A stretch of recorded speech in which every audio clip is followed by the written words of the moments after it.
Welcome to episode 57 of the Trash Talk Business Podcast.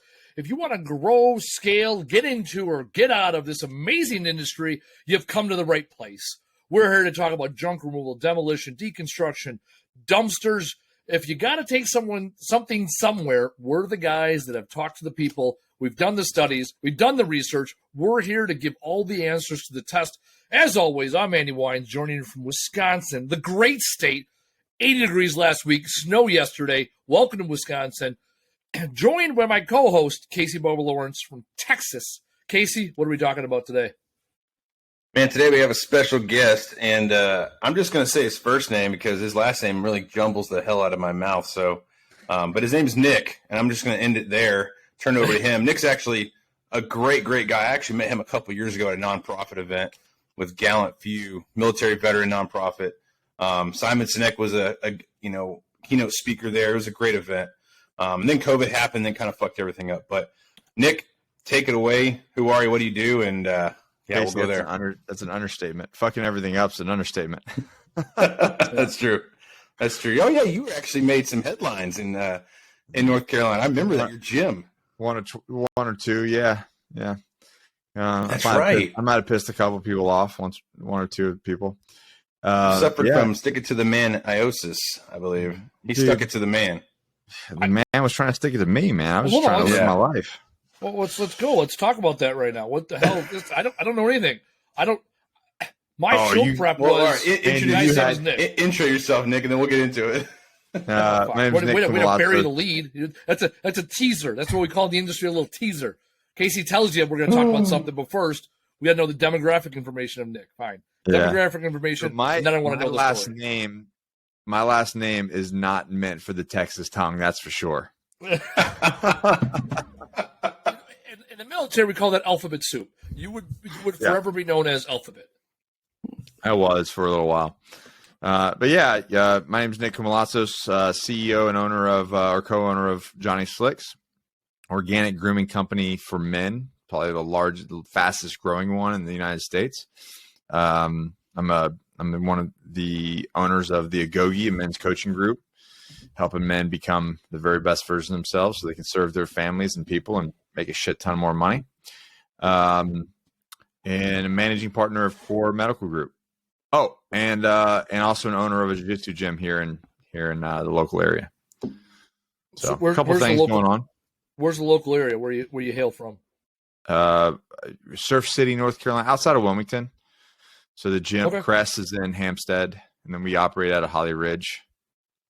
Okay. So we know a couple people down there in the Carolinas. Casey we've beat it up on the podcast in the past how Casey feels about Carolina barbecue. So we're going to avoid that topic of conversation today. Well, there you go. Florida. I'm from Florida. Okay. Let's get this clear. I'm not from here. I just, you get out and then, I was contracting when I got out of the military in 2012. So my family, my kids were in school and everything. So I was the one traveling, as you guys know how the deal goes. And so what, I had a house here, cost of living was cheap. And then I stopped doing that and started my first business. And then one business turned into 7, which turned, downsized into 3. And now I'm here until I decide I don't want to be here anymore. All right, let's talk about this little hiccup you had, the little COVID hiccup, little earned media, it sounds like. Let's talk about that. Super simple story. Yeah. The world shut down. We're 2 weeks to flatten the curve, right? Is that what that's what the word was? Yeah. So we were like, okay, well, I don't know what the hell is going on. So we, like, being an idiot, I regret shutting down in general. We shut down, and 2 weeks went by, nothing, no word. You guys all know the story. 3 weeks, and then Governor Cooper, he came out and said, like, he did this big press conference and then didn't mention shit about gyms. Like, nothing. And I was like, okay, so what's our guidelines here? And he just didn't even mention it. And it just wasn't on the list. And so I went to the CDC's website, and Bedros Keuilian, he's the owner. He was, at the time, he was the CEO of Fit Body Boot Camp. He still owns the company, but he was the CEO at the time. He came out with his protocol. The CDC came out with a protocol. So we just established that. Open all the doors, check temperatures, mark off areas, limit people to like so many people per square feet, and we open back up. No big deal. We didn't have one case in the area, by the way, at the time. Yeah. This was in March of 2020. Yeah. Didn't have one case in the area. Nobody was wearing masks. Like, masks weren't a thing. Like, nobody was doing shit. It wasn't even affecting us. And it never really did, to be honest. And a couple weeks later, next thing you know, cop cars come swerving in, blocking off traffic and holding on to guns and coming in, screaming and yelling, banging on doors. And like, they raided the place, yelling at people, telling people, like, literally guy had a hand on his gun and was like, put the dumbbells down, put the dumbbells down. If you do one more girl, I swear to God, I'm dropping you. Anyways, I wasn't there. I got there, and then, they said whatever. And I said, well, okay, I'm not going to. And then they gave me the class 2 misdemeanor, I think is what I got initially. And then the chief found out what happened, and it was just a bunch of horrible stuff, man. Like, the chief, this is all public in the original video, but the chief didn't know what was going on. The town planner, they're all just so corrupt, man. The town planner had basically had the cops working for her and was going around the chief's back. Ended up firing the chief, getting the chief fired. And he was like close to retirement, so it was shit deal for him. He was just trying to keep the town together. He's not a bad dude at all, honestly. And then this guy who was in the pocket of the town planner took over as acting chief. Everything went viral. Then she freaking fired him when it all went viral, and because he looked like an asshole, and it made Holly Ridge look bad. So she rolled over on him. Anyways, 2.5-year lawsuit. Okay. And what was the resolution of the lawsuit? Are you at liberty to speak? Yeah, sure. They tried to give me hush money for $100. The whole thing. You didn't take that? $100, not even $100,000. No, $100, bro. $100. There's a little bar money. No big deal. No beer money. The stipulation was I could never talk about it publicly. For $100? For $100. So my lawyer, we paid, like, and we get donation money, right? So a bunch of people like donated to this cause, paid this dude a bunch of money without telling me. He told the federal judge that we were willing to settle. And then I got the paperwork and read it and had my lawyer that I have for business on retainer read it. I said, hey, dude, this reads super sketchy to me. This seems like basically they're admitting nothing. I'm admitting fault, and we're just letting this go away, and I can't talk about it. And he goes, under no circumstances do you sign that. But he had already told the federal judge that, because he didn't want to be in the case anymore. It had been too long, and he was like, this is like draining my business. So he just basically like bounced on me. Your lawyer did. And my attorney. Your attorney, yeah. He was a piece of shit. Yeah, got it. Okay. And anyways, so I told my lawyer, I was like, dude, fuck this. Like, I'd rather withdraw from the case and forever talk about them and just publicly shame them and call them pieces of shit publicly for the rest of my existence than take their measly $100 and as hush money. Sounds like a recent situation I read about on a blog. Talk about unhappy franchisees. If you would like to check it out, about people bitching about bitching. And that's the thing. So the non-competes have gone away, and non-disparage agreements have pretty much gone away. Because here's the deal. The Better Business Bureaus of the world don't have much weight. It is the court of public opinion is out there. And we have enough bullshit, politically speaking, with people fucking rubbing each other's back, scratching each other's back, hush this, hush that, burying shit.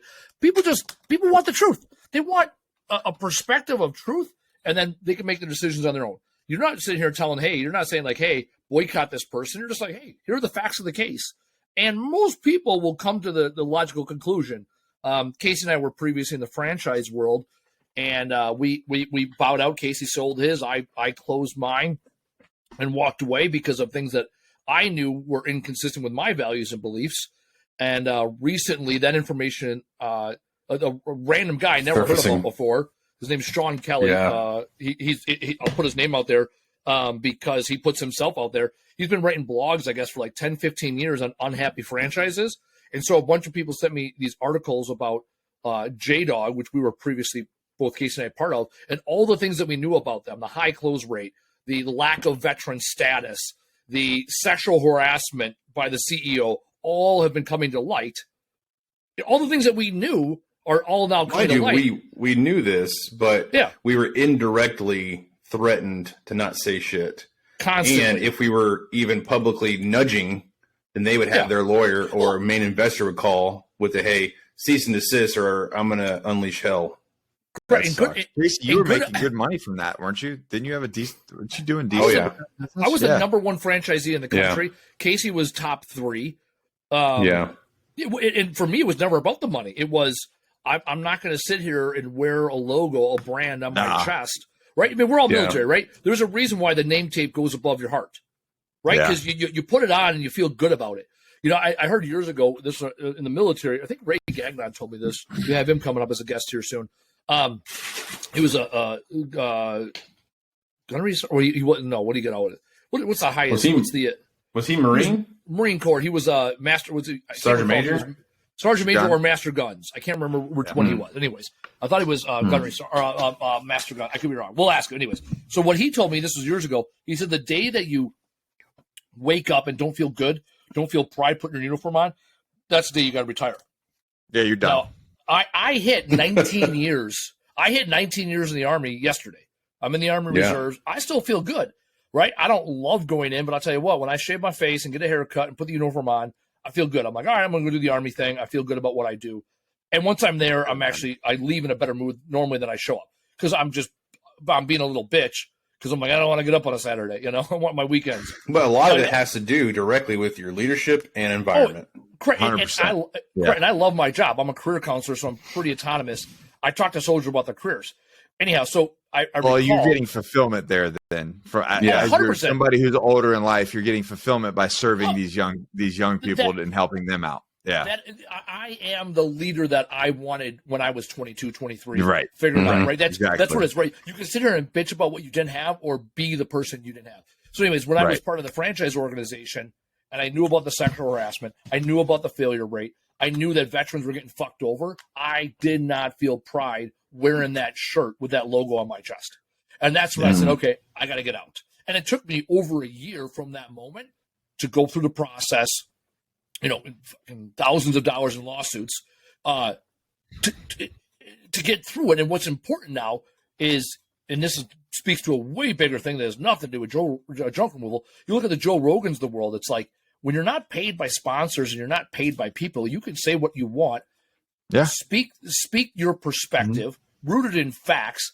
And people now more than ever, they don't trust the media. They're going to podcasts and they're going, or even in our case, like junk removal. I tell people all the time, don't go get a fucking college degree. Listen to a handful of podcasts and watch some YouTube videos and go start a business. I don't care if it's in junk removal or baking cakes, right? The college unless you're going to be a doctor or a lawyer or something like that. That's it. Doctor, lawyer, teacher, something where you need a certificate. That's it. And someone's like, I'm going to get a degree in marketing. Well, I'll tell you what, if you go work for a marketing company for 4 years, you're going to leave with more information than you would have got. Right. And then maybe, and I'm not opposed to people taking classes. All right, go take this class on that or this class on that. But you don't need all the fucking gen eds. I got a funny story about that. So my business partner, Johnny Slicks, John, we paid the post 9/11 GI Bill for a while when we were first starting because we were getting like, I got paid $1,250 a month to maintain a B average. That was a part-time job, Jack. Yeah. I have full transparency. I have a bachelor's degree, and last week, the college that has been in business for 85 years, because it's a business, the college university I went to, closing down this semester because the product that they're offering no longer serves the people that they sell it to. And I won't speak ill. I learned things. I'm not saying they're a bad school. I'm saying school isn't meant, first of all, not for everybody, and certainly is not meant for entrepreneurs. Yeah, but you can learn things like you said. Just go get the job and go get the experience. You're going to know more than the guy coming out of school. So anyway, so my business partner is in marketing school. He's in online marketing while we're running a 7-figure company doing marketing. You know what I mean? Like selling products and doing marketing. Almost every single class, his teacher would argue that that's not how it's done in the real world. And all he was doing was using the shit that we were doing in the real world. Yeah. If that tells you anything. Well, that's the biggest misconception here, right? You go to these college rooms now, like my wife went to UNT, University of North Texas, and it's a pretty, good school, I guess. But one thing she says now, because now she's a business owner, she's like, it's funny. There was professors that were teaching things they're supposed to be these experts in their fields, and they have no idea the reality of what they're teaching on the outside world. Right. When you go get a business degree, you have to. The first thing you should ask, and this is what I told my sisters. Obviously, they're a little shyer than I am, but I told them, I was like, ask your professor what businesses do they own, how long have they owned them. And one sister did that, and the response she got was, "Oh, I've never owned a business." But yet you are a teacher, you are a professor, and getting my business degree, I have to go through you. To me, that just doesn't seem right. No, so doesn't make sense. I think the biggest thing is one of the ones that I had, one of the courses that I had during my master's degree was a lawyer on contract negotiations, which I do all the time as a CEO of several businesses. I do that. And he was basically like, this is not how it's done. First of all, if you're a lawyer, why are you teaching contract negotiate? Like, why don't you have your own firm or work for a firm? Mm-hmm. That's the thing is didn't add up. So that reminds me of basic training. Okay. Yeah. The reason why I say this, my drill sergeant was a very well decorated E7 first group guy, special forces. Why the hell are you a drill sergeant? Yeah. And no one ever knew, but this dude was a stud. He was just like a dad bod stud. Like you wouldn't know by looking at him. You'd be like, he's one of those guys. But he could do anything better than anybody. And you're always like, well, later on in the military, you figure out like, what the fuck was he doing in drill? Like, I don't understand. Why was he there at that point in his career with his background? You're like, oh, it didn't add up. Something happened. Right. Yeah. So it's funny sometimes because a lot of people out there, it actually kind of rolls into what I wanted to get into, but a lot of people out there are afraid to go to a mentor type or a coach type because now it's a very trending thing. Everybody and their dog seems to be a coach of some sort. Hey, I can help you in 20 minutes or less. I can get you a ton of leads, or I can do coaching and SEO for you, all this other shit. And then it's just a huge ClickFunnels scam that you feel like you got taken advantage of. Now, Andy and myself also do some coaching and consulting as well on the side. But for me, the main thing is mentoring. The most I learned was through an actual mentor, not just in life, but business, right? Yeah. I feel like you need at least 5 mentors, right? You need a mentor for every aspect of life, And the biggest thing for me, the biggest challenge I found was figuring out who, where, and why. Yeah. But what's crazy is now that I'm a little older, like Andy, for instance, was a mentor type of mine going through the business because he had the experience. He had the, I guess you could say the merit, but also I could bounce shit off of him and expect a real solid answer, not an assumption. Not, that sounds good. Maybe you should try it. No, he'd be like, hey, I honestly don't know. Or he'll be like, I'll figure it out. I mean, that's interesting. It's interesting to me. I'll figure it out. Or he'll tell me, yes, go ahead and do this. What you're doing by doing that is compressing time, which equals money. Yeah, 100%. My challenge was I had convinced myself and everybody else around me for years that I was uncoachable, unmanageable, and unemployable. Yeah. Right? I am still unmanageable and unemployable, and that's why I own a business. However, about 3 years ago, I realized, I had a lot of really good mentors. I listened to them, and finally I got a no-shit business coach, and I needed one that matched my energy as a Marine, fucking short, angry guy, right? So like he can tell me to sit my ass down and shut the fuck up, and I'll listen because I respond well to that. For the way I was raised in the military and working. I'll tell you what, I worked concrete for 3 summers. Concrete. I never got yelled at so much than by that boss. Even he's that guy that on Thursday afternoon would come and drop off paychecks. He was too cheap to put them in an envelope, so he'd just hand you your check, and he'd look you dead in the fucking eye. Because he knew you knew the only time you were getting a paycheck on a Thursday was because he wasn't going to work Friday. He was going up north or some shit. So he'd come in on Thursday, hand you the check, and he'd hand it to you, and he'd hold on to it until you held on to it. He'd look you dead in the fucking eyes and be like, "Coming in tomorrow, right?" And I'm like, "Yeah, I'm broke. Like I need to come in." Because like other guys would go cash their check and go to the bar. It's like that's it. You won't see him again. Exactly. Most of the guys that didn't show up to work, it wasn't malicious. Like we were all collectively broke. It was they got hammered the night before, and I kept my ass out the bar for the most part. So that was my fix, But I'll tell you what, I got yelled and screamed at there. And what I realized over time, it's not that I'm uncoachable. I needed somebody that I looked up to. And I didn't need a business owner necessarily. I needed somebody that knew life and business and can tell it how it is. The challenge I had with a lot of these big box coaching programs, the focal point coaching, action coaching, it's like, hey, this system works for most people. Well, I'll tell you what, I ain't fucking most people, right? And their system might work for a franchisee or someone that's new in business. Like, I've been around the block a few times. I need someone that doesn't operate within the box because I don't operate within the box. And so... Well, you got to stay challenged. You got to stay, hey, how can... At this point, you don't maybe feel like you're an expert, but you feel like you've accomplished enough to where you're like, now what? And at your level, if you're asking now what, you need someone else who's a higher level to say, now this is what you do. Oh, yeah. My coach last week, 2 weeks ago, we started talking and it got on a personal level. He's divorced with kids. I'm divorced with kids. My daughter's 9. His kids are grown. I was like, hey, how do I handle this? As a business owner, a veteran, and a father, how do I navigate the next 10 years where my daughter's going to be split, her time between 2 people? And it's like talk about time versus energy. It's like, man, if he can give me a couple nuggets of truth, that'll save me tons of times, tons of headaches, tons of legal fees. And you don't open up and have those kinds of conversations until you get to know someone on a personal level. And my challenge is a lot of coaches out there are like, well, do this and come back with your homework. And it's like, well, fuck you. There's more to Andy than full of a goddamn sheet. I can do my own KPIs, my own profit and loss statement. Like I can figure that shit out with ease. And even the people that I coach, if people come to me with some real basic entry level things, I'll just give you the answer.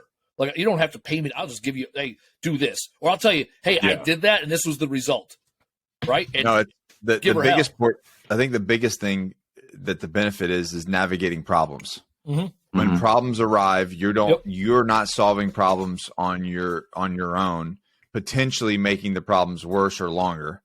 Because you don't have the experience. You've got somebody in your pocket that has experience that you can navigate that issue quickly and rapidly and, financially better. Yeah. I one of my coaching clients texted me today. He's like, hey, how do you do pay time off for your hourly guys? And I told him, this is what I do, and he's like, oh, okay. He needed a second person's perspective to understand what does that look like. And here's I'll tell everybody on the podcast, this is my simple solution. If you are a salaried employee, you get no PTO. There's no time off. My expectation is you get your shit done. You got a doctor's appointment, you schedule your fucking things accordingly. You want to go down for the weekend, you make sure you handle your business ahead of time. You put it on the calendar. Like one of our guys has been with us for a month. It's like, I'm not going to wait for he gets here to 6 months to take a weekend off. He's like, hey, I got a bachelor party. Cool. He worked last weekend, got a bunch of shit done. He worked this weekend. It's like, dude, you want to take Wednesday, Thursday, Friday off? Fine. Now, if it's getting to a point where it's negatively impacting your work performance, I got to cut sling load there, right? So salaried guys, don't give them PTO. A study recently came out where employees that did not have PTO, they had unlimited time off so long as they took care of their business. Guess how many weeks of vacation they used throughout the year? Have you read the study? Take a guess. One. Take a guess. Casey? No. 2.3 weeks of vacation on average. That is 11 and a half days. Right? It's like, okay, yeah, the shit. Okay, you got a couple sick days. You got a couple fucking, I want to cut out of work early on a Friday. Whatever. 2.3 weeks on average, right? So it's like, would I give someone 2 weeks of vacation? Yes. Do I want to track it? Do I want to hold people accountable? No, I want to treat people like adults. So there's a solution for salary employees. For our hourly employees, we don't give people paid time off? Because you're hourly employee. When you work hard and you work a lot, you get overtime. And if you don't want to work as much, you have that. I have some guys that want to work 4 days a week. And I have other guys who will volunteer to work every Saturday. They'll work 6 days a week. So I'm not going to develop one solution for everybody when different people have different priorities. Yeah. So I think, and here's the biggest difference for me between having a good coach and having a mentor. A coach, that's right there. I would hit up a coach for that knowledge. Yep. I'd be like, hey, what do I do in this situation? Appreciate it, thanks. But a mentor is like, hey, in 5 years from now, if I want to be here, right, what does it look like in these areas of my business? I don't know if you met him, Nick. I don't think, no, he wasn't there. He was at a different conference. But there's a guy named Mark Rockefeller. He is I've heard the name. Yeah, he used to own a business called Street Shares, and then he made a nonprofit. Yeah, I actually did work with him. Yeah, he's out of New York. I did meet him.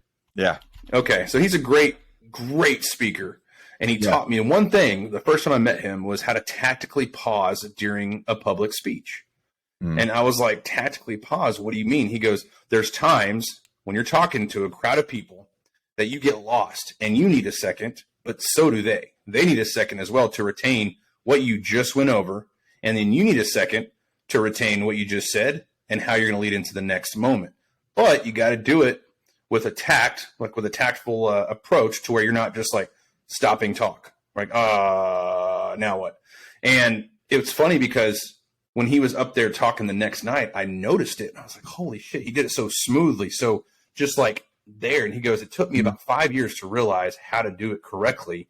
And I learned that from my business mentor, right? Because he's the one who pushed me to get out and start talking to people. I was afraid. I was scared shitless to talk in front of a large group of people. And now when you look at that guy speak, you're just like, that's easy for him. You know, I mean, how is that difficult? But the fact that guy had a mentor, it really brought it up for me. That's when I started thinking, how could I get myself one of these mentors, right? You got any extra mentors lying around? But it's such a huge difference in a coach. Like even now, Andy knows this. I've been getting in strong with commercial real estate, and I happened to get a deal locally that hopefully I'm closing in the next 2 weeks. But the broker / seller was kind enough to, I was very transparent with him. I was like, hey man, this is my first big deal, blah, blah, blah. So he helped me through the process. And then afterwards, he's like, look, man, I got a few more properties I'm trying to let go. I'd love for someone to come on and either offload them to you or we can work something out. And I immediately knew, I think I might have found myself a mentor in commercial real estate. And his biggest thing was him and I related on a lot of levels. He was older than me, but we had almost a similar story, right? Working very blue collar all the way up, whatever. Mm-hmm. So for me, it's like when you're going out there trying to find a mentor, it's not the same approach as you used to go find a coach. And I want people to understand that. I've had people look at me as, in some aspect, as some sort of mentor. And I kind of laughed and shrugged it off like, oh, yeah, appreciate it. But it was actually, now you think about it, you're like, oh, fuck, man, how much impact did I have on their lives where they actually look at me like that? Because, and these two people specifically, they worked with me for a long time, when I was doing J-Dog and then demolition. But it's also because they saw the ins and outs, and I was very transparent with them. Like, hey, this is why this was a shit job, right? Here's exactly why this sucks for me and not you. And they appreciated that. And now when I have coaching clients, I notice, and this is not to offend anyone out there, but I always tell them, hey, you can reach out to me anytime with any questions you may have. Shoot me a text or an email. If I don't get back to you, I'll get back to you within 24 hours, whatever.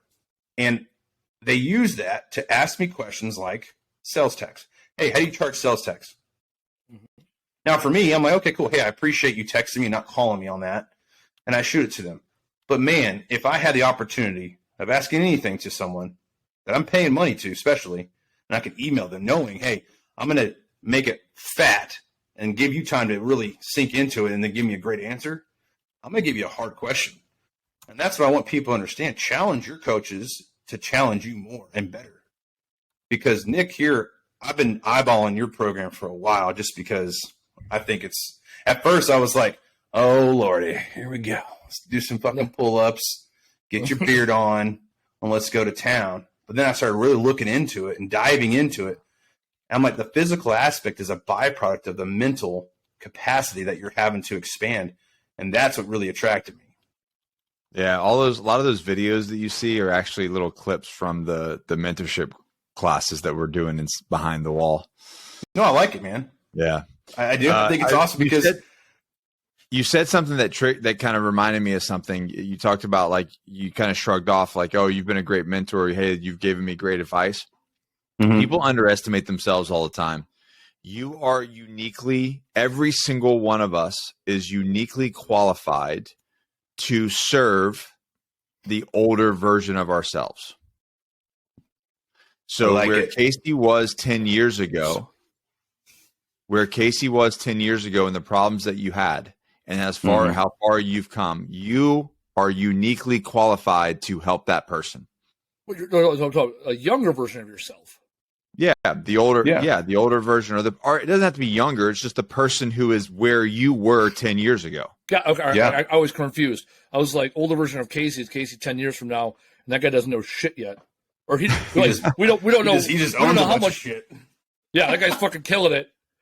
If that motherfucker can tell me, yeah, this is Back to the Future type shit. But if the 25-year-old, Andy showed up, then you would be like, listen, that motherfucker didn't know shit. Let me tell you something. But if he that reached makes a out lot of sense, though.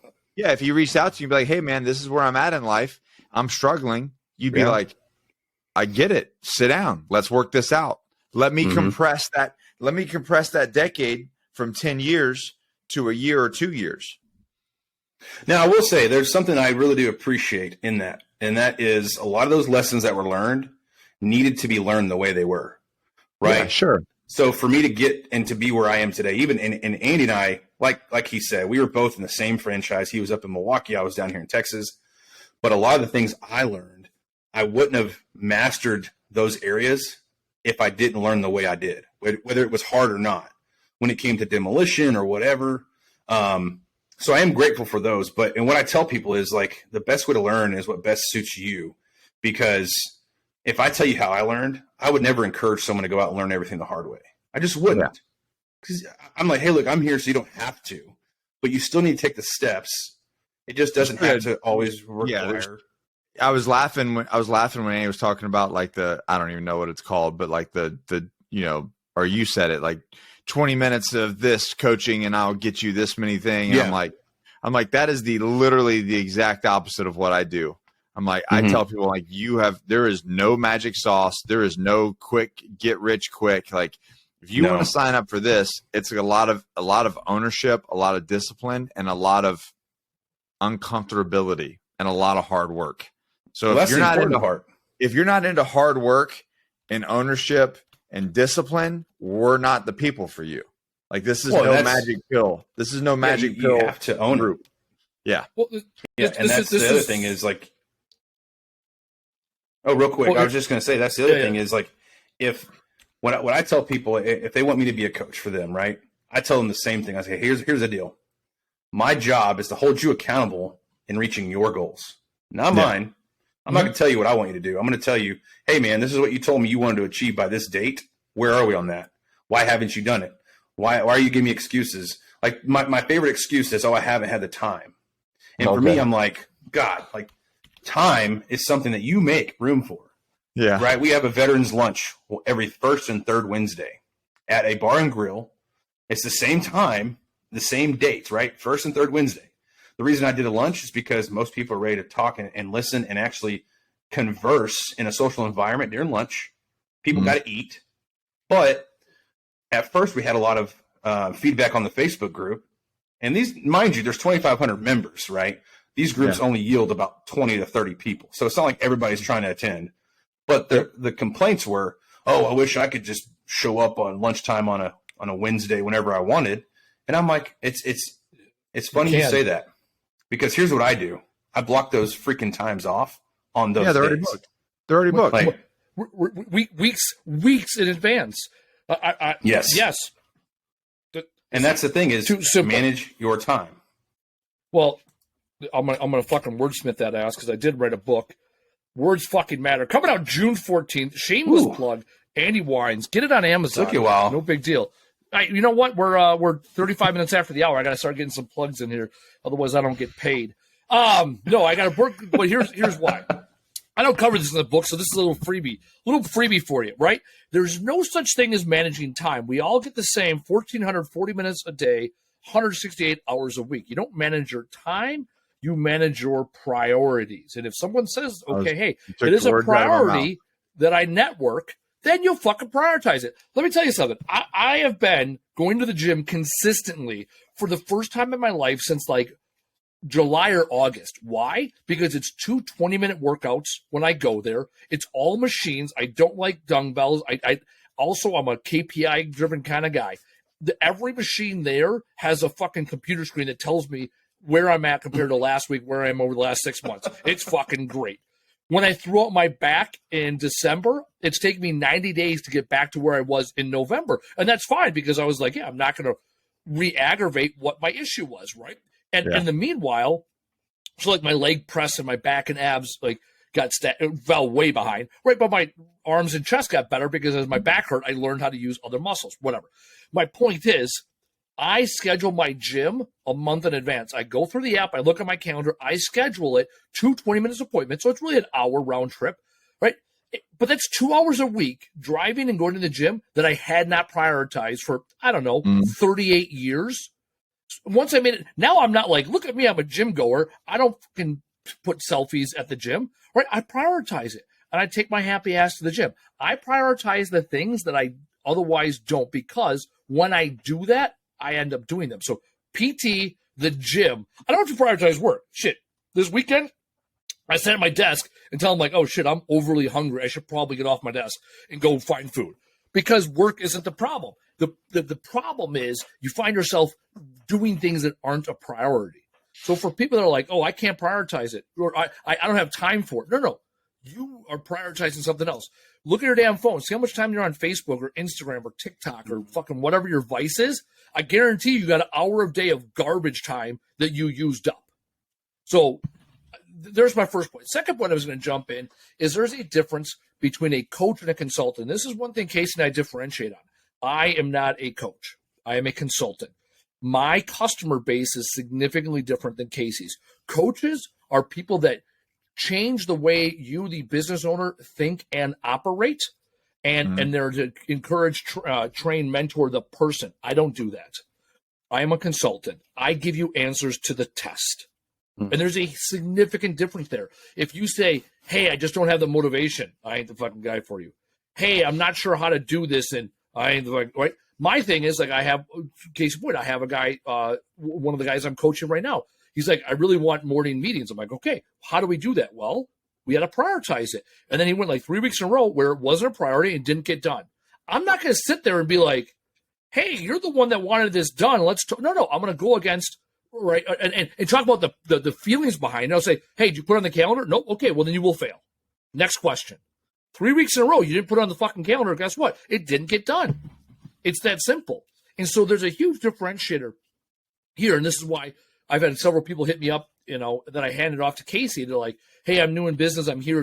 I'm like, yeah, I'll give you the answers. Casey's the one that can work with you and change the mindset you have about things. And that's what's interesting to me, because some people need coaches. Some people need consultants. Some people just need the workbook to fill out and then execute at a high level. And it's very important that you, the individual, look back and say, okay, what do I need?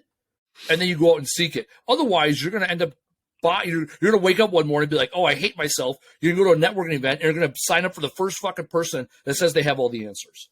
And that ain't going to, that you will fail doing that.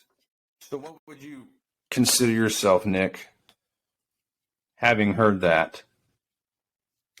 I'm definitely a coach mentor. There you go. So I would like for you to talk a little bit about your coaching and mentoring, because you don't have a business specific to it. I don't even think it's specific to business in general. It's more of it's the Agogi. It's the Agogi. Yeah. We have 3 different tiers. I mainly do the tier 1 stuff, which is like life and business, is people that are, scaling their businesses. But again, like yes, do I give a couple little answers, but it's more about how do I fix you so you can fix your problems and then hold you accountable so you can scale. Yeah. We go over strategic planning and being very specific with their goals. Yes. KPIs, things like that, and I break things down and solve problems for them. But here's the reality is somebody comes in, they're just like, Nick, I want to scale my business.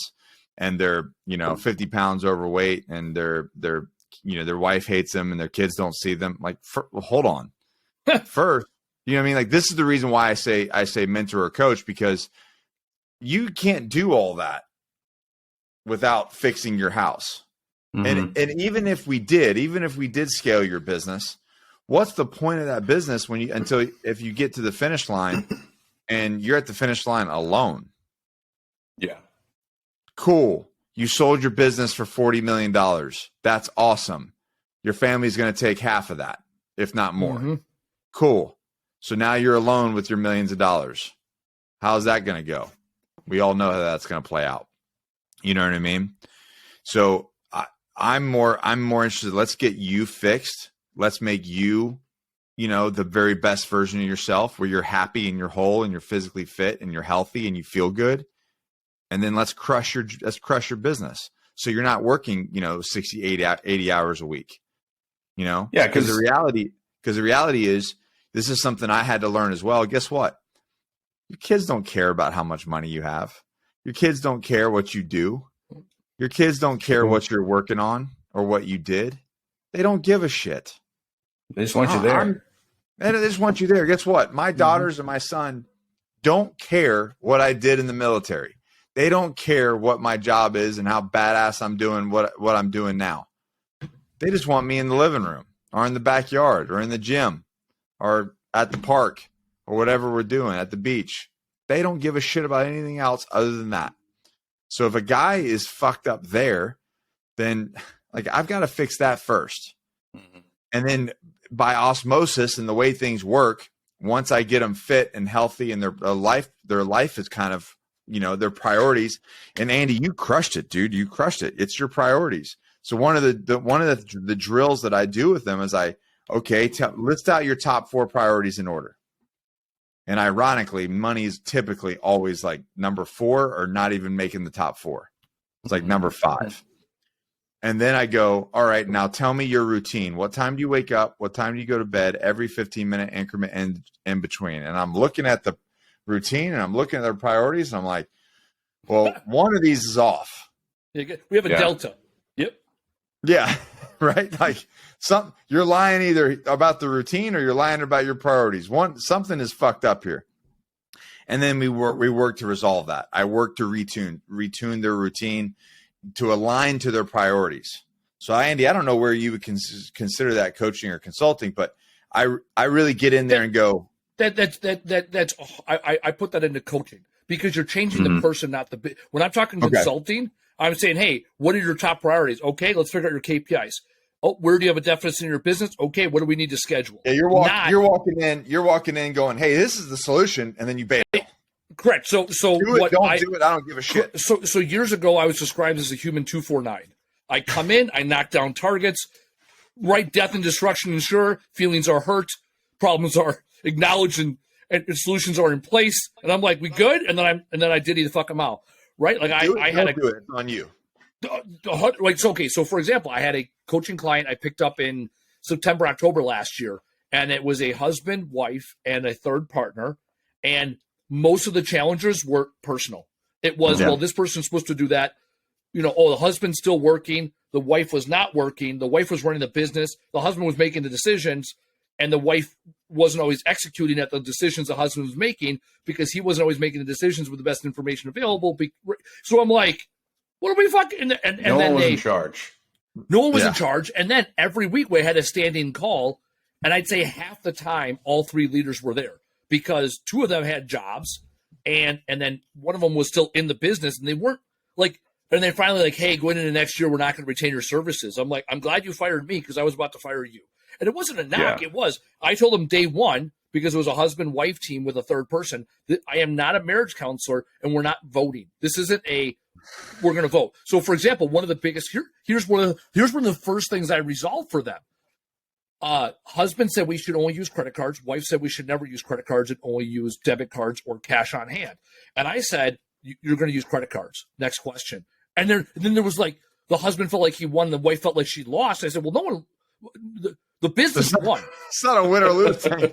Right, the business won. And they're like, well, why? So here, I'll give this free answer. Here are the 3 reasons why you always use credit cards in your business any chance you get. And this is not me. Go fucking Gary Vee talks about this. I think Mr. Wonderful talks about this. This is a collection of what other smart people have said and what I do in my business. Here are the top 3 reasons why you only use credit cards for all purchases you can. First and foremost reason, fraud. It's not your money until you pay for it. So if there's a fraudulent charge on your debit card, for example, your money's out of your bank. Your bank is not incentivized to get that money back. If you have a fraudulent charge on your credit card, it is their money they are out. They are going to do it. That's the first one. Second thing, when you use credit cards, at a minimum, you have 30 days to buy, or you have 30 days to pay. At a maximum, you have 59 days to pay. So what I mean by that, if your credit card bills on the 30th or 31st of the month, right? If you make a purchase on the 1st of the month, you have 59 days before it's due because you'll get your bill the next following 1st and you have till the 31st to pay it. So you have a 59-day loan. At the very least, you have a 30-day loan. We also know in our business, most customers will pay cash or credit card, or no one uses cash anymore, credit card or check day one. We know that credit card processors, it's anywhere from 2 to 5 days. I use Jobber, shameless promotion. I use Jobber. They process all my credit cards. But it takes 2 to 3 days from the time it's swiped till it hits my bank and clears. And as you scale this business, you have to have commercial accounts in order to scale your business, to have repeatable revenue. And you can send them an invoice and be on net zero terms. And if you get a check within 2 weeks, it's a good thing. That's reason number 2, the time. Reason number 3, every credit card out there has some sort of points system. They're incentivizing you to use the credit card because, statistically speaking, 70% of people that use credit cards end up paying interest. So be one of the 30% that never uses interest. Now, when I talk to small business owners, if they're like, hey, I'm going to charge you 3% if you use a credit card, I'll cut them a check. I got no problem. But when it comes to big national companies or like Spectrum or Time or whatever, my fucking internet bill, fuck that. It's all on credit cards, right? Because they have deals worked out with big credit card companies where they don't pay us higher percentage to process whatever. So point is, that's what I do with consulting. I give you the fucking answer and I move on. I'm not going to have a piston match. I already know the answer to the test. And that's the difference between consulting and coaching. What you're talking about is coaching. The challenge I have is I don't want to sit down week after week and re-explain why you keep failing yourself. Yeah. And I'll tell you what, I sit down with my counselor every other Monday, 11 a.m., and she tells me what I'm doing to fail. So I believe in having, right? So I look at counseling and coaching in that, right? Because it's more an emotional piece. And so I purchase it. I am an advocate for counseling, mental health, right? So whether you get it in the form of a business coach or a life coach, what do you call it? I'd say mental health, but there's a lot of coaches out there now that are all about mindset coaching. That's what I was looking for. I'm all about it. I purchase those goods and services, just like I purchase oil changes. Doesn't mean I'm going to go perform it for you. Consulting to me, Casey knows this. We talk about it often. I did a project for McDonald's Corporation a couple years back, a very large project over 30 sites, 13 different physical locations, right? They're like, hey, Andy, ass. It was awesome. They're like, hey, we need the answers to the test and someone to do it. Let me tell you something. There was nothing warm and fuzzy in feelings about that project except for the feelings that Casey got her. Notice they didn't ask for the right answers. They said they need answers. And I'll tell you what, after 2 months, we gave them answers. And then they're like, hey, that answer's so good. Why don't you go execute on it? And we executed. Yeah. We learned a lot along the way. We learned a lot. Gosh. We got paid to get an education. Casey learned all about scrap and recycling. I learned a lot about a lot of things. Yeah, temp labor traveling. Is trash. Traveling. I think we went to 7 different states in 6 weeks, or six states in 7 weeks, or something like that. Also, learn why you don't work for your best friend. Oh my gosh! I will say this: the cool thing was, Nick, when we did this, him and I were both kind of like, let's figure out how we're going to do this day one. Midway through, we're kind of like, all right, I think I have a good plan. And then we would get to the next site, and it's completely different. And it's like, all right, scratch everything we just talked about. Now we got to start again. But the cool thing was, like, it was one of those jobs where it most likely will never come up ever again. And all the stuff you learned along the way and mastered, you're never going to use that again. Because I'll tell you this right now, you probably don't know what this is, but I can disassemble a custom-made COVID barrier in about 10 seconds. All right? And we first started, it took about 90 seconds. No, yeah. But he's like, what the fuck are they talking about? Yeah. I'm like, why is that? I'm just in my head. I'm like, why is that a thing? But okay, whatever. Because they were custom built for all the McDonald's, man. They built all these COVID custom barriers. COVID barrier. And then McDonald's franchisees were like, fuck that. We have a drive-through. It already has a barrier. Yeah. It's called a window. But anyways. So then McDonald's was like, all right, how do we stay green and fix our mistake that we're never going to recover financially from? Yeah. So, yeah. You mean staying green by putting all these petroleum barriers up that are made from No, petroleum? we recycled, though. We recycled like 99% of all weight. Yeah. The only thing we couldn't recycle were these plastic grommets. I mean, trust me, I got the algorithm. I got the long division. So while Casey's driving all over the country, you guys were making money off the recycling portion.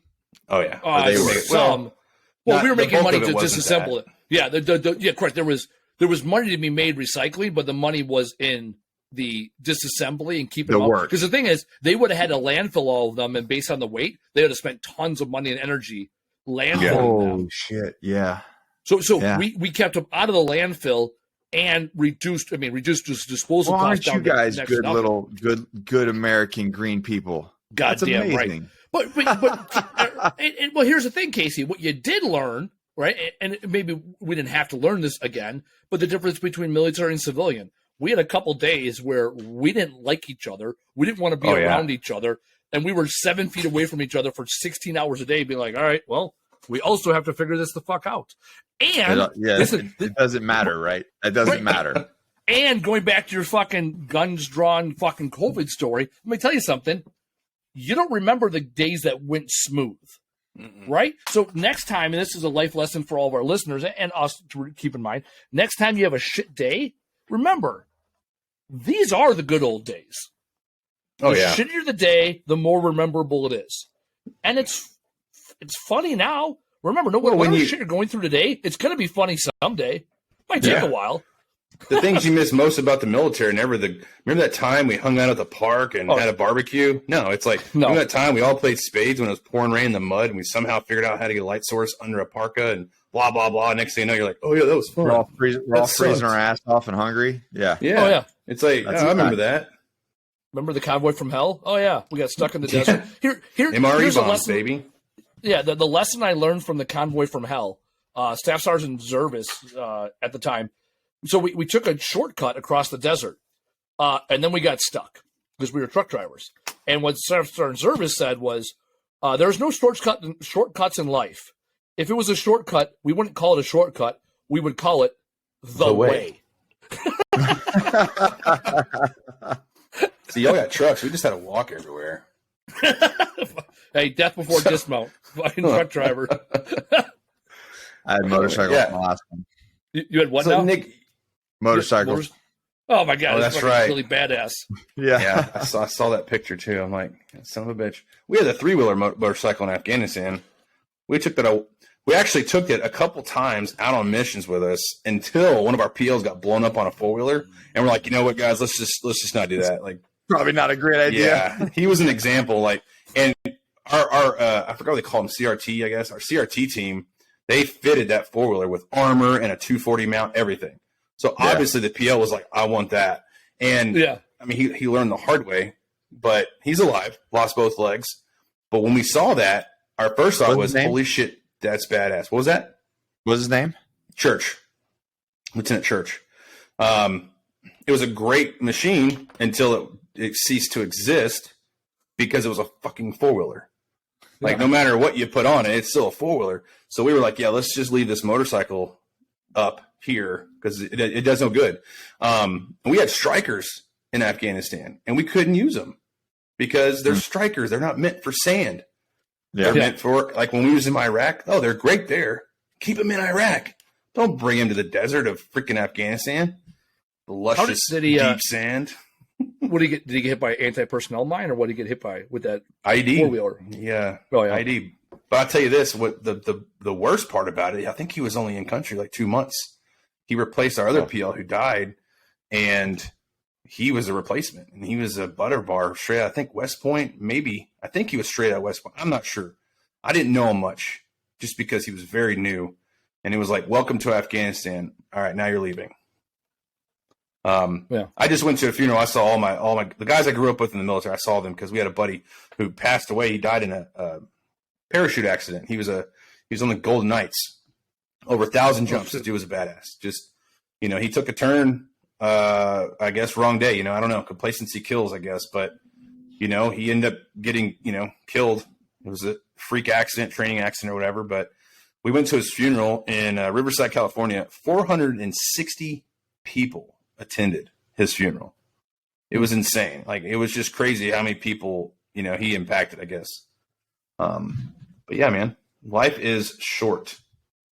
Enjoy the not hell to out bring of the, the ride. conversation. You're not. That's a good. No, it's good, man, because that people need to hear that, because everybody's so focused on this destination thing, this achievement of success, this, they're working towards something to get to this thing, and the reality is, man, if you're not freaking enjoying the whole ride, like, get off the ride.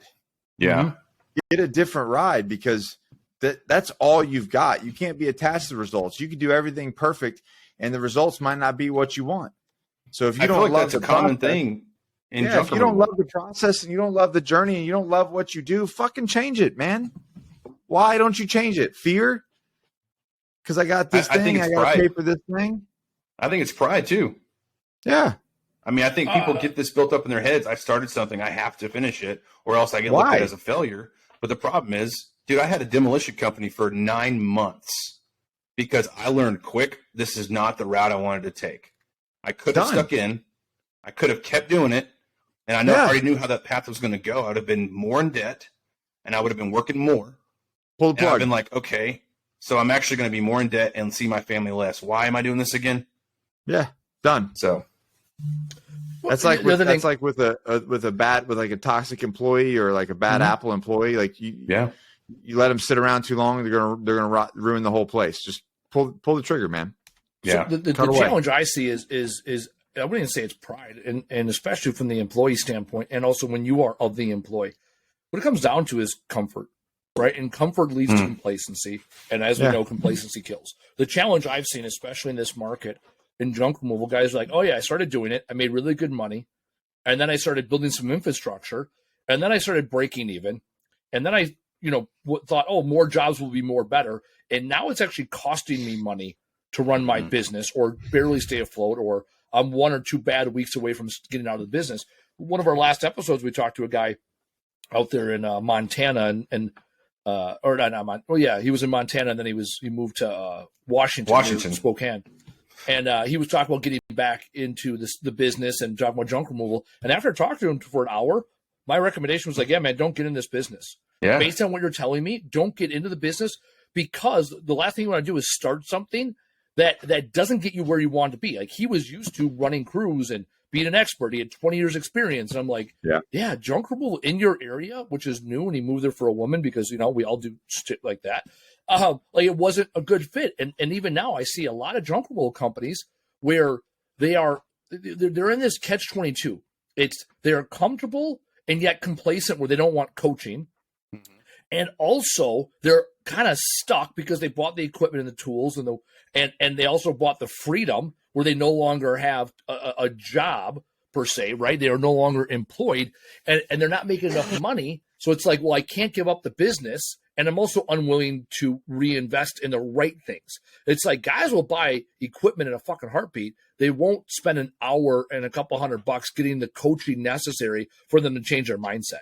And coming as a reformed person that thought I was unable to be coached. Now I go to coach. I go out of my way to find coaches and mentors and consultants, and also go to conventions. Like by the time this episode airs, I'll have gone to the Waste 360 convention. Casey are going to go down there. We're going to see a bunch of other listeners and junk removal companies that are choosing to invest. They're like, hey, I'm going to go spend 3-4 days getting smarter, taking these lessons back to my company, and then my company will be better.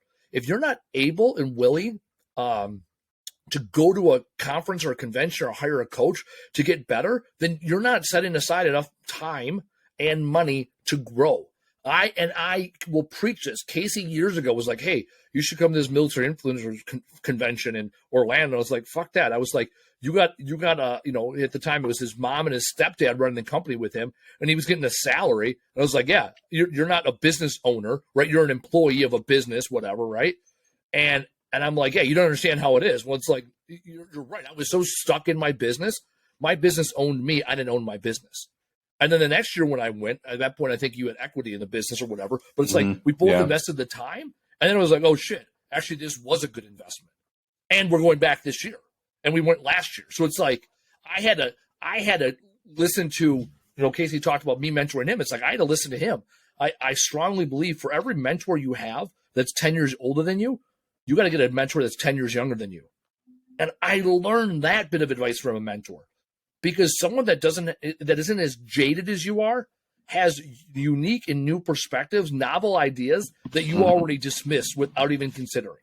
Mm-hmm. And so mentorship, coaching, consulting, I'm a huge proponent for it because I was so against it for so long. Now I'll get off my soapbox. It's made me a lot of money. So there you go. Being a coach or receiving coaching? No, receiving coaching. Yeah, I wanted to clarify that. I thought I knew the answer, and I wanted to clarify that. Yeah, I have gone to conventions. I would not be making across the board. I would not be making the money that I make if I did not receive it. If I did not pay for coaching. Period. Good coaching, you'll see a 10 times return. I had a real expensive coach I hired last year. So in addition to my monthly business coach, because I was in a tough spot. And I remember paying for it. I was like, okay. Because he sat down the first time and he showed me the price. I was like, oh, shit. Right? And he goes, how expensive is this problem you have to solve? How much is that worth? And I told him the number. And he's like, okay, my coaching's a fraction of that. And I'll tell you what, I solved that problem. I solved a 6-figure problem by making a 5-figure investment. Mm-hmm. And it's like, yeah, that 5-figure investment was a lot of money for 90 days of coaching. But if I take that 5-figure investment of lessons learned that I'm going to use for the next 30 years, chump change, right? And that's the thing. I'm playing the long-term game. I'm running a marathon. Yep. I'm enjoying what I see along the way. And I'll tell you what, marathon, not every fucking step is going to be in the right direction. Not every stride is your best, right? But I keep my ass moving. Well, the problem with look at junk removal. One of the issues we have in our industry, I hear people bitch about it now, especially as businesses are starting to close and people are selling trucks and trailers. Post-COVID, there was a bunch of these yayos that got on a YouTube and was like, hey, I'm going to teach you, right? Come sign up for my $1,000 class and I'll teach you how to make a 6-figure junk removal company. I'll make you a millionaire in your first year. I'll make you, right? Here's the problem. Growing a junk removal company to $100,000 in the first 12 months is really not that complicated. I did $380,000 our first 12 months that I did junk removal full time. Right? And I ain't the fucking smartest guy around. I did, $380,000 with my brother and a couple employees, and we figured it out. The challenge was a lot of people don't know what to do after that first year. Sustaining. And that's when it becomes much more difficult. And I don't even use difficult, complicated. It becomes complicated when all of a sudden you have employees, when you have different truck configurations, when you have 1 week where you're banging $20,000 of work, and the next week you have $2,000 worth of work. Well, also you have to balance your life too. It becomes complicated when your life is not on board with your business. We had a buddy who tore his fucking bicep 6 months into business, and it was him and another guy in the truck. So his plan went to shit, and as soon as his bicep got right, he got injured again. It's like, yeah, man, you ain't set for this. Well, I started junk removal with no kids, no wife. Yeah. Living at my mom's house, down on my luck in a shitty spot. And then by the time I graduated the whole business and sold it, I had a wife, a kid, a house, everything. But I had to adjust the business to my life because it was like, well, what do I really want out of all this? You want to know why I got out? I sold because I had 2 kids, and I was like, I want to be around more. I want to be around while they're growing up, because my dad didn't get to. But regardless, like that's for me, that was kind of what changed my mental state of why I was doing things. It wasn't any more about the money as it was about, like you said, man, you don't say managing time. It was prioritizing things differently. And a good mentor, a good coach, we learned this from Mike, who wrote Profit First. I always slaughter his last name, so I don't want to fuck it up. Anyways, Mike. Michalowicz. God, I always want to throw, I want to throw like 7 more syllables in there. See, a guy like Nick with a jacked up last name respects people with last names. We got to take care of each other. Man. Absolutely. You're species. You're a dying breed. People like Casey's last name, Lawrence, right? It's pretty generic. Goddamn Lawrence of Arabia types. Anyhow, one of the first things that Mike talks about in Profit First is, first thing you do, write down how much money you want to make this year. Right? And that's what a good coach does. What does success look like? What does ideal look like? And then we backwards plan from that. The challenge is a lot of people that get into business are like, oh, I'm going to make a bunch of money and I'll figure it out. I'll tell you what, when you don't stop to put down your personal mission statement or your vision statement or what ideal looks like, when you don't do that, you don't achieve it. Because if you don't know what the fucking mountain looks like, you don't know where to start. And I'm not saying you're going to achieve it. But I tell you what, when you start running a marathon, you know it's 26.2 miles. You go. You're not like, I'm going to run until I'm broke and tired and my fucking feet are on fire, right? You're like, I have a destination in mind. And then when you have that destination, it reduces the ambiguity. It reduces the stress. You're like, hey, I'm on track. I tell you, we put in Profit First this year, and it wasn't great for a couple weeks there, right? But it's like, well, hold on. This is the plan. I can also tell you for the entire Q1, I didn't think about money because money was my priority. Freedom, travel, safety and success within our business, running a healthy business. That was my priority. And it's like, well, when you put a process in place, the money is there. Same with my health now. It's like, well, I don't think about how much my back hurts. I know I go to PT twice a week. I go to the gym twice a week. I go to yoga once a week. I am a reformed individual. I used to not give a shit up on my physical health, and now I make it a priority. See, my priority is going to Florida more. Yeah, with your kid. Credit. Like, I was talking on the phone with Casey, yesterday or two. He's like, hey, I got to go. I got both my boys here. Why? Because he's got a sugar mama, right? That's his priority. Sugar mama city.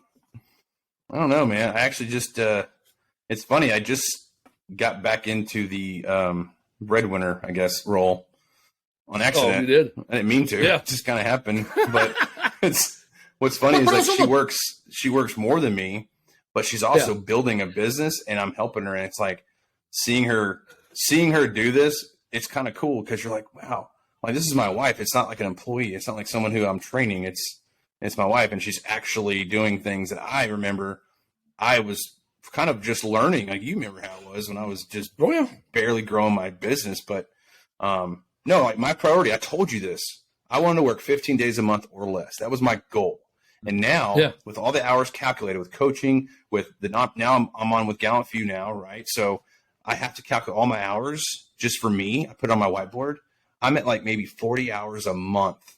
That is how much I'm putting in. So I have plenty of room to do more if I need to. But my goal is being met. So for me, it's like, how can we sustain this? Well, we have to do A, B, and C to sustain the goal being met. And my next goal now is to have a couple properties. I want to have a house in Florida. I want to have a house in Montana or something. So if you're not achieving your goals, well, first off, put the steps in place. But then once you do achieve them, okay, cool. Now what? Make another damn goal and keep pushing forward. No, you know what? You had that opportunity when you were running your business and making your salary. It gave Monica, your wife, that opportunity to get into business for herself. She didn't have to go work for somebody else, so she was able to build her business slow and organic and she didn't have to do shit because she could have just stayed home and not done anything. That's right, because money wasn't a constraint. Once money becomes a constraint within your business and within your life, you have less options and less time available. That is a fact, right? It is time. It is money, and it is priorities. But I'll tell you what, there's no better motivation than hunger. And great. When you truly experience the hunger, goes a long way. Oh, yeah. When you start, hey, I don't have a salary anymore, guess what? You get driven like a motherfucker. Yeah, exactly. And that's like, You'll make shit happen. That's a fact. Yeah. and that's what Profit First does too. Profit First, right? You intentionally starve yourself a little bit because it comes back to the Six Sigma principles. When you have nothing to eat, you get lean, right? It's natural and it's organic. So you're intentionally starving yourself so that you become lean in your processes. And that's an important step you have to take. The challenge is, especially in Junker World, guys are like, oh, I had a great week, I'm going to go buy a bunch of shit. It's like, no, you got to put some of that money aside. You got to be intentional. Like, hey, how can, you know what is good? How can we be better? And you got to intentionally starve yourself. I don't know. Do you roll that out in your practices, Nick, about, how to prioritize and reduce? Well, you talked about a little bit about, those 15-minute time blocks, reducing that 100%. We run time. lean, man. Run lean. You have to run lean. You got to be hungry. And I mean hungry, like physical hunger. I'd rather you be hungry. Yeah. Like that Belgian Malinois, that working dog that's hungry. Yeah. And what does he do? And if you overfeed him, how does he act? Fat and lazy. I've been there. I've been fat, happy, and lazy. And it is comfortable and it is content and it is not sustainable. I want you to be uncomfortable. Restriction is good for us. It's good for us to restrict. Yeah. It's good from us to restrain from certain things. That makes us better. So 100%, we're constantly doing challenges where we're blocking things out, or we're sacrificing sleep or sacrificing time. And people go like, oh, well, sleep and health. I get all that. We got to wake up early, man. You got to wake up early. So like, that's going to hurt sometimes. Let it hurt. Feel that pain. Makes you feel alive. Let's go. How old are you, Nick? 41. Okay. Yeah, I'm the young buck here. I turned 35 in November, so I'm going to enjoy these next 6 years. You do it. You enjoy every damn bit of it. Yeah. But I tell you what, I'll tell you that. That's why I hear everybody say there's a big difference between 35 and 40, and it's only 5 years, but there's a big difference. And for me, we're at it. Like my wife and I are at this point where it's like we have the time. There's no excuses there's no excuse for us not to be out there physically bettering ourselves as well as mentally bettering ourselves. You know what I'm saying? So I think it's exactly what you say. Like, am I out of shape? I'm out of shape. Am I overweight? No, but I am out of shape. Hell yeah. Because I got myself there. I got comfortable. Right. Yeah. We try to make people just live in this constant state of uncomfortability. Yeah. And as soon as they and we try to get them to recognize that where they're, because like it happens to me too. Like I have a very comfortable life. So I fabricate hardship. I fabricate hardship through jiu-jitsu. I fabricate hardship through cold plunges. I fabricate hardship with challenges and time blocking and reading books and education and coaching. Fabricating hardship. Pushing. Write that down. We do. And I grew up in hardship, but my son won't. My kids don't. So I have to fabricate hardship for them because those things are what make us have grit. It's what makes us resilient. And if you don't have any sort of hardship, you don't have challenges, then you are not going to be resilient. And when life gets hard, which you all three of us know, it's going to get fucking hard at some point.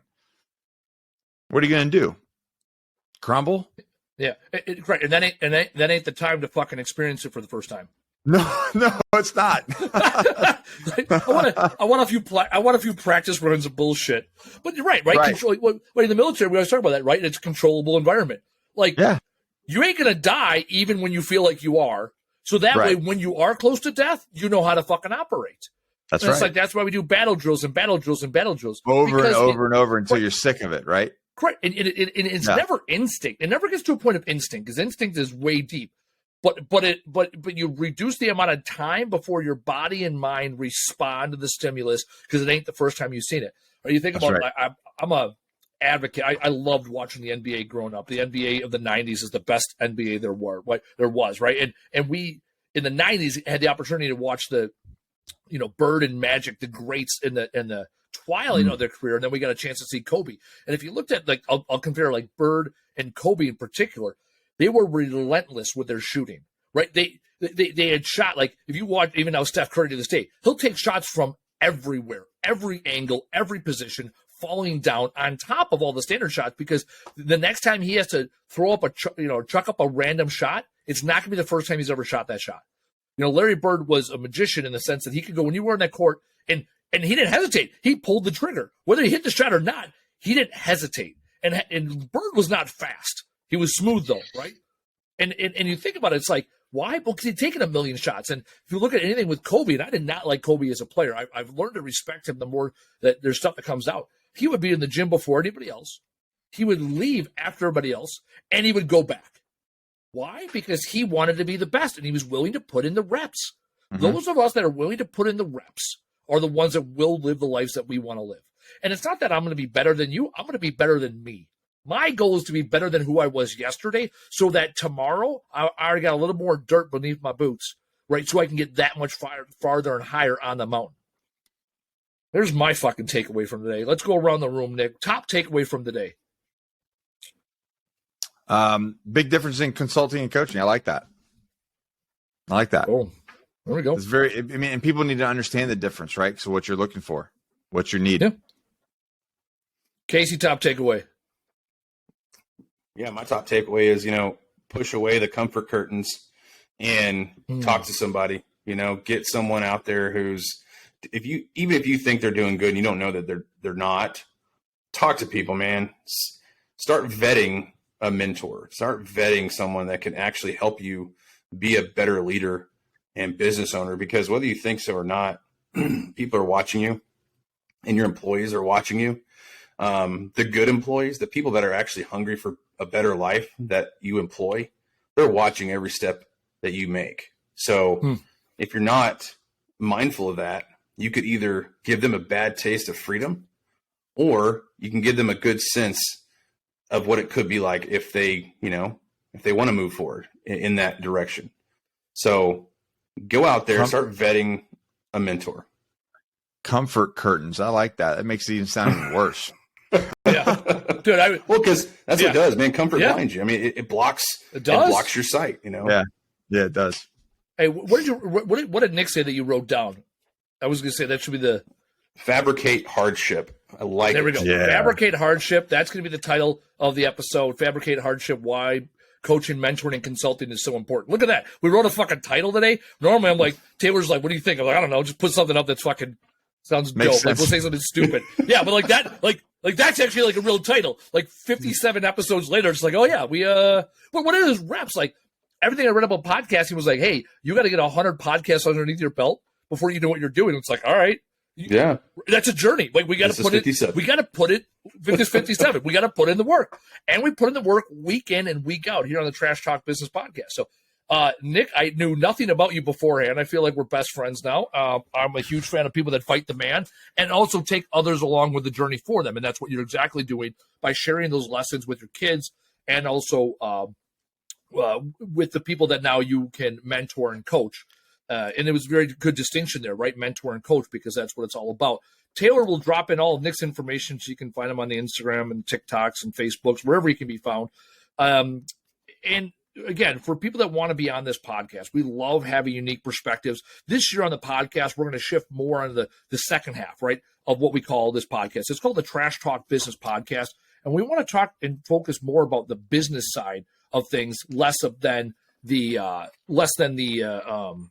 trash side of things, right? Because junk removal is the base, and junk removal is the industry we know. And yet we want to bring people on like Nick to give us a more worldly perspective, people that will give us a more business perspective, because to his point, when you take care of your physical health, your mental health, your relationships with others, your finances, your home, when those things are in line, then you're ready to receive the necessary information to grow your business. When those things are not in line, you are going to build a business and have nothing to show for it at the end of the day, because you're going to be constantly busy chasing the almighty dollar, having a business run you versus you run the business. So we would love to hear from you. Let us know on the Trash Talk Business Podcast VIP group in Facebook.